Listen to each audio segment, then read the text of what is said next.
Hi guys, welcome back to my channel. I've bought a KitchenAid Pro 5 Plus gender mixer a few months ago, and I'm gonna do a review and share with you some tips, especially about how to take the bowl off the mixer, just in case anybody's looking to buy it. The first part of my video is unboxing, so if you have already had this appliance, you can just skip to the review and tips part.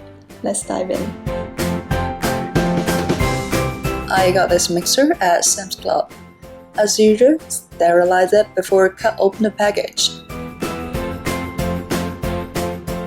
An attachment poster, a circle bowl with a compact whip, a spatula, a dough hooks, and a flat pitcher. The mixer with a whisk and 5 bowls, important information, and Euro menu. That's all. This 2 bowls has polish shining outside and metal brush inside. 5 quarts capacity is suitable for up to 4 bread loaves, 9,000 cookies, 10 cups of flour, or 7 pounds mashed potatoes. The handle of the 5 quart bowl is not an ergonomic design. It's a bit sharp, not comfortable. And the 3 quart capacity is perfect for daily small batches like whipping creams, eggs, mayonnaise, batters, cookie dough, or sponge cake.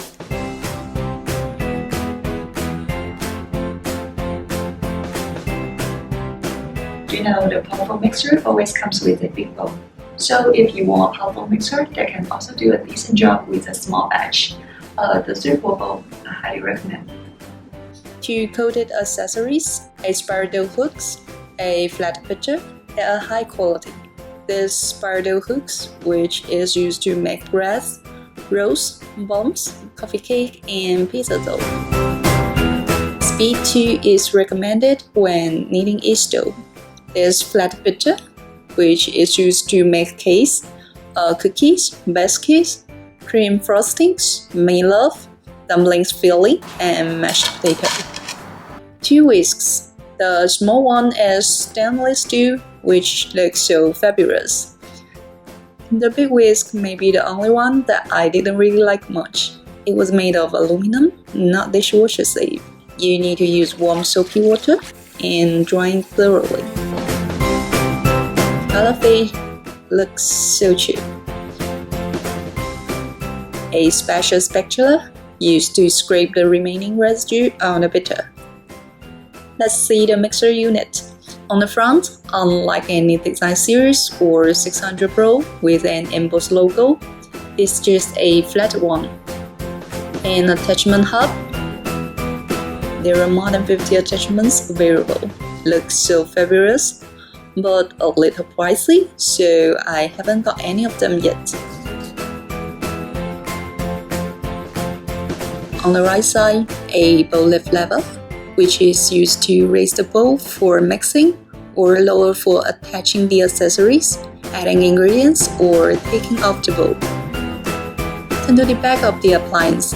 A SOS cord number, and the motor is up to 525 watts. Click around the speed control. It marked every 2 levels, but you will got 1 speed in between each number. So there are 10 optimized speed. Let's see how fast it is.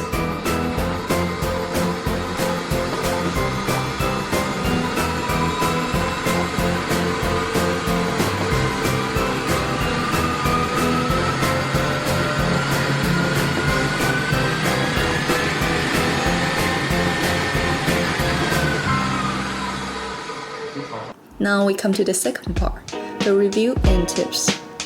The reason I bought this mixer: stable and powerful. The mixture is about 28 pounds with 525 watts motor. It means it's much more stable when doing heavy-duty job. I've heard of someone's classic mixer fall apart from the countertop when making heavy dough, which should not happen to this one. Well, yes, just keep that in mind. It's 28 pounds and definitely heavy when you move it around the kitchen. I just let it sit on my countertop. Let's mask.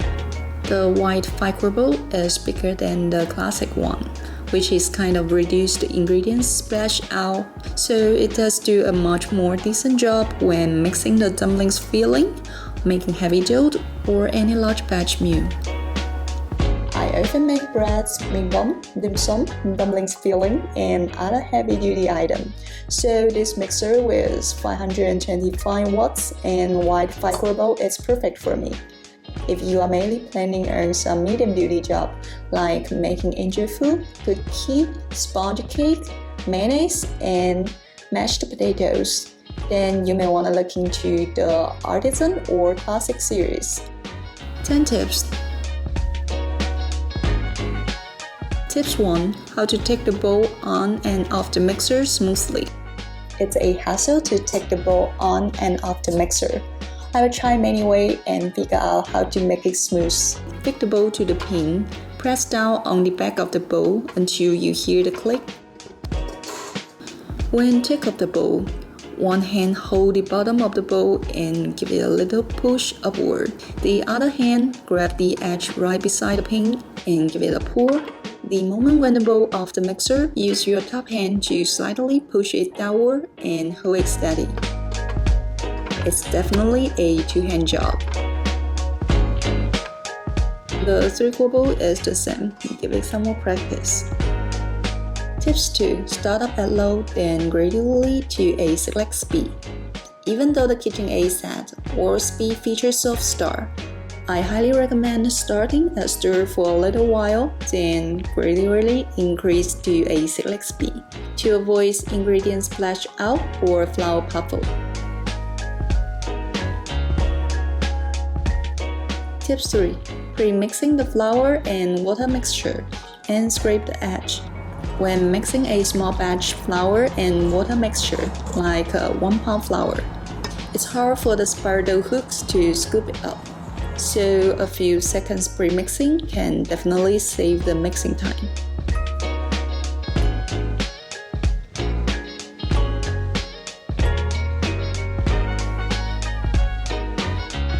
Tips 4. Do not touch the moving part. You'd better turn off the mixer to add the ingredients or scrape the edge. I've done something stupid before. A measuring cup of flour blocked the moving whisk and the flour just spewed out everywhere. What's worse, the whisk is a bit out of shape and create a flour at the bottom of the bowl. See, KitchenAid did not cheat their consumer. It is 67-point touch. So keep your hand, your hair, and utensil away from the beater during the operation in order to reduce the risk of injuring yourself or damaging the mixer. Tips 5. A screw to adjust the beater to bowl clearance. Test the clearance. If the beater hit the bottom, use a screw to adjust the clearance. Turn left to raise the bowl and turn right to lower the bowl. If your beater is still striking the bottom when you lower the bowl like mine, just grab your lever control and turn down a little bit. It's still stable. The spring latch on the back loosens up every once in a while. Then you have to retighten it. Tip 6. The speed and using suggestion for basic accessories. The flat beater is suitable for normal to heavy mixtures. Speed from stir to 6. And the wide whip is suitable for mixture that need ear incorporated. Speed from stir to 10. And the spiral hook is suitable for mixing and kneading yeast dough. Speed 2 is recommended. Tip 7. Let the overheated machine cool down for about 20 minutes. Work too long at a too high speed will overheat your mixture and cause the automatic overload protection to turn off the mixture. If that happens, just let it cool back down for about 20 minutes before turning it back on. Tips 8. Reduce the mixing time. Just keep that in mind, this mixer is much more powerful, which means it will mix faster and more thoroughly than most of the other standard mixers. So the mixing time in most recipes must be adjusted to avoid overbeating. Tip 9. Make sure the new accessory you buy fit your profile plus. It's tough to find an attachment for the Profile Plus mixer, like a pouring shell and glass mixing bowl. Most of the KitchenAid's attachments are for their regular model.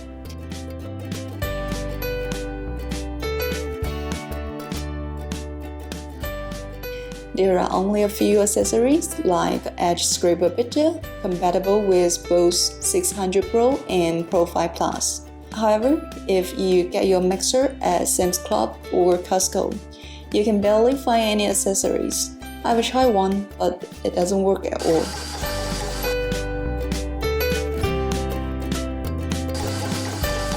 Tip 10. Hand wash your accessories. Since it's tough to get an alternative accessory for your mixer, it's better to hand wash your basic accessories. Even though the manual says the coated spiral hook and flat bitter are dishwasher safe, it does fade out when you put it in a dishwasher. That's it. I hope you found this mixer tips, tricks helpful. If you have any additional ones, please do leave them in the comment below to share with us. Overall, this mixer has served me great. It saved me a lot of time and energy. I don't have any complaints about it other than finding a new accessory for it. I'm okay with it because the 3 basic accessories are working well. However, if you want to buy additional accessories, you'd better go to your Profile Plus mixer at official website Amazon, Target, or Best Buy, rather than those created for Sam's Club or Costco. And I also highly recommend the sweepable and the coffee whip. It does make up for the shortcoming of this mixer. That's all I got to say about this. Hope you liked my video. If you do, give me a thumbs up and hit the subscribe button. See you next time.